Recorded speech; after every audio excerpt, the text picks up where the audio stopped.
দর্শক আসসালামু আলাইকুম। সিক্স অ্যান্ড গোল এর পক্ষ থেকে আপনাদেরকে শুভেচ্ছা ও স্বাগতম। আমাদের সাথে বরাবর রয়েছে ছোট ভাই সজল এবং আজকে আমাদের গেস্ট বড় ভাই তানভীর ভাই। তো সজল, কালকের খেলা সম্বন্ধে তোমার কি ধারণা, কি আইডিয়া? আছে ইন্ডিয়া এত ভালো একটা টিম, যাদের কাছে জাতি কখনো হার আশাই করে না, কিন্তু সেই ইন্ডিয়া কিন্তু কালকে খুব খারাপ খেলছে এবং খুব খারাপ খেলে মানে একটা পরাজয় বরণ করছে। একদম ইন্ডিয়া জাতির যে তোমার এই এত কোটি লোক সবার হৃদয় কিন্তু ভেঙে দিছে তারা। এখন ভাই বিষয় হচ্ছে এই জায়গায় দুইটা। এখন জাতি কোন জাতি বুঝলেন, বাংলাদেশি জাতি নাকি ভারতের জাতি? ভারতের জাতি যদি কথা আপনি জিজ্ঞেস করেন তাহলে বাংলাদেশের অনেক মানুষই খুশি জাতির কথা চিন্তা করেন। আমি তো আমার যেটা মনে হয়, ঠিক আছে, ভারত আসলে ওইভাবে চিন্তা করে না। ভারতে এই একটা হারে তারা খুব নর্মালি নিছে, যেটা আমাদের কাছে বড় মনে হইতে পারে, বাট তারাই হারটারে খুব নর্মালি নিছে। কারণ আপনি যদি কালকে খেয়াল করেন, এই জায়গায় কিন্তু ট্যাকটিক্যালি ভারত একটা চেঞ্জ করছে। সেটা হচ্ছে গিয়ে আপনার গতকালকে কিন্তু আপনার ওই অক্ষর প্যাটেলের জায়গায় তারা ওয়াশিংটন সুন্দরকে খেলাইছে। তারপরে আবার গতকালকে তারা কুলদীপ যাদবকেও খেলায় নাই, মোটামুটি দুই একজন প্লেয়ারকে তারা এদিক সেদিক করছে। জাস্ট যেহেতু সাউথ আফ্রিকা অনেক স্ট্রং একটা টিম, হয়তো বা সাউথ আফ্রিকার সাথে পরবর্তী লাইনেও যে জিনিসটা কালকে পরিলক্ষিত হয়েছে সেটা হচ্ছে আপনার ওই যে লেফট হ্যান্ড রাইট হ্যান্ড যে কম্বিনেশন, এটা কিন্তু রাখছে মানে একদম শুরু থেকে শেষ পর্যন্ত ইন্ডিয়া যারা ব্যাটসম্যান যারা ছিল ব্যাটিং অর্ডার চেঞ্জ করে লেফট হ্যান্ড এবং রাইট হ্যান্ড কম্বিনেশন এটা রাখার চেষ্টা করছে। তবে আমি যেটা বুঝলাম গতকালকের খেলা দেখে ভাই, আপনি যদি খেয়াল করেন গতকালকে সাউথ আফ্রিকার টিমটা আপনি খেয়াল করেন, আমার দেখা এই পর্যন্ত লাস্ট 15 বা 20 বছরে যতদিন যাবত ক্রিকেট খেলা বুঝি, 25-26 ক্রিকেট দেখি, আমার কাছে মনে হয় গত 25-26 বছরের মধ্যে সাউথ আফ্রিকার সবচেয়ে সেরা টিম হইতেছে এটা।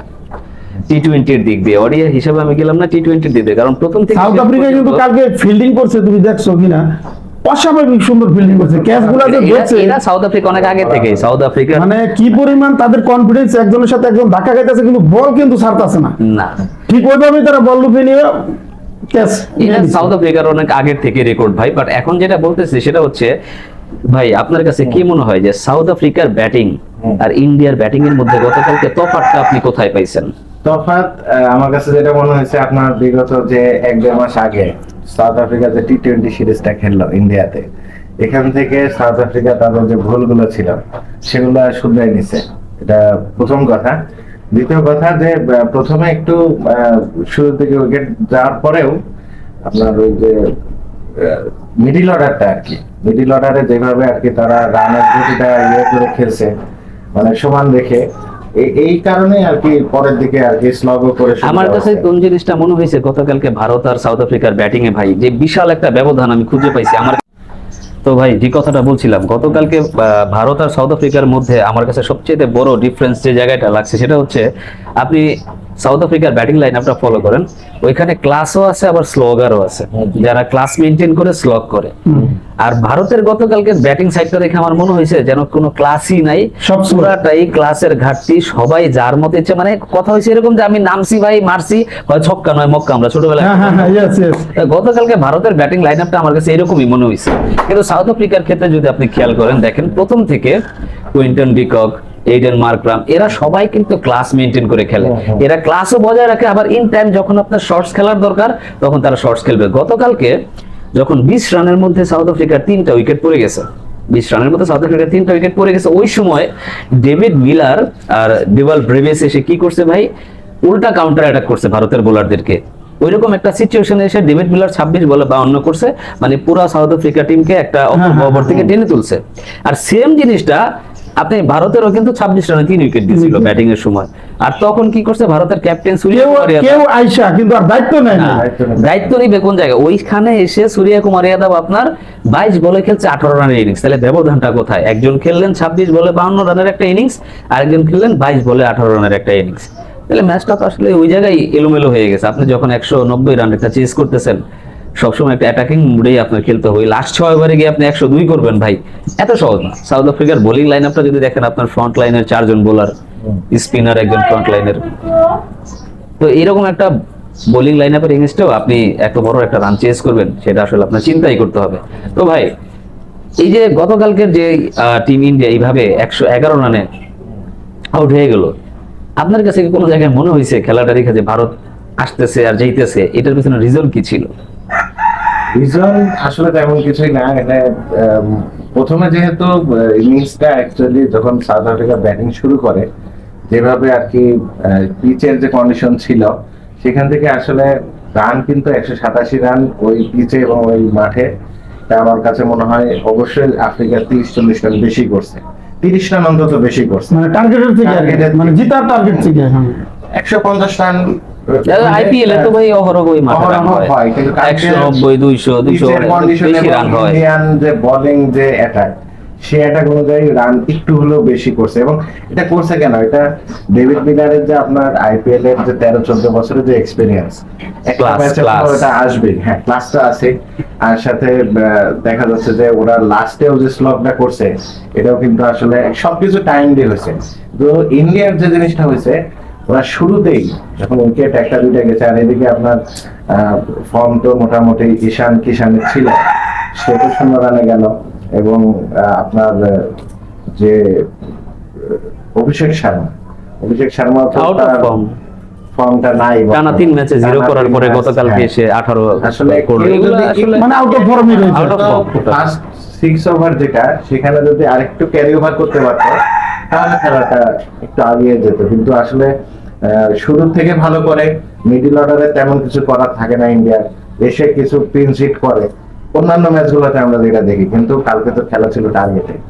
কালকে আমার কাছে মনে হইলো যে জায়গাটাতে ভারতের সাথে মাইন্ড গেম খেললো সাউথ আফ্রিকা। কেমন মাইন্ড গেম খেললো, ভারতের যখন দুজন লেফট হ্যান্ডার ব্যাটার ব্যাটিং করছিলেন প্রথম ওপেনিং এ, ঈশান কিষান আর অভিষেক শর্মা, ওই সময় এডেন মার্করাম বোলিং এ আসলেন। এডেন মার্করাম নিয়মিত বোলার না, মোটামুটি সবাই জানে, পার্ট টাইম 2-1 ওভার হয়তো বা করেন। গতকালকে যখন ওপেনিং এ বোলিং করতে আসলেন, উদ্দেশ্য তো একটাই ছিল, যেহেতু দুজন লেফটি ব্যাটিং করছেন, আমি একজন ডানহাতি বোলার, যদি একটা উইকেট নেওয়া যায়। তিনি কিন্তু ভাই সেই প্রথম ওভারে দ্বিতীয় বলেই কিন্তু উইকেট নিয়েছেন ঈশান কিষান। কিন্তু আমার এখন এটা প্রশ্ন যে ঈশান কিষানের কাছে, যে ঈশান কিষান গেছিল না বুঝে এরকম শর্টস খেলার তো কোনো দরকার ছিল না। প্রথম একটা পার্টনারশিপ যদি বিল্ড আপ হয়, পার্টনারশিপ বিল্ড আপ হইলেই তারপরে গিয়ে আপনি একটা ভালো শর্টস খেলতে পারবেন। কিন্তু প্রথমে যদি আপনি পাওয়ার প্লেতে 3-4টা উইকেট লস করেন, তাহলে সেখানে আপনার জন্য আসলে ম্যাচ বের করাটা অনেক বেশি টাফ হয়ে যায়। আরেকটা বিষয় হচ্ছে, গতকালকের ম্যাচে যেটা মনে হইলো ভাই, গত টি-20 ওয়ার্ল্ড কাপের কথা মনে পড়লো, সাউথ আফ্রিকা খুব ক্লোজলি যায় জিতা একটা ম্যাচ হারলো ভারতের কাছে। মানে আনবিলিভেবল। কেউ একটা পর্যায়ে ছিল যে এখানে 30 বলে 30 রান দরকার ছিল সাউথ আফ্রিকার জেতার জন্য, সেই ম্যাচটা ওয়ার্ল্ড কাপ ফাইনালে হারছিল সাউথ আফ্রিকা। সাউথ আফ্রিকা কিন্তু বরাবরই টি-20-র জন্য ভালো একটা টিম, টি-20 খুব ভালো একটা টিম। তারপরে আসলে আর কি বলবো ভারতের খেলা নিয়ে, ভারত ভালো টিম, হয়তো বা কামব্যাক করবে। তো এই ভিডিও আমরা বেশি লং না করি। এখন সামনের 2 ম্যাচে কি হতে পারে সজল ভাই? সামনের 2 ম্যাচ ভাই, একটা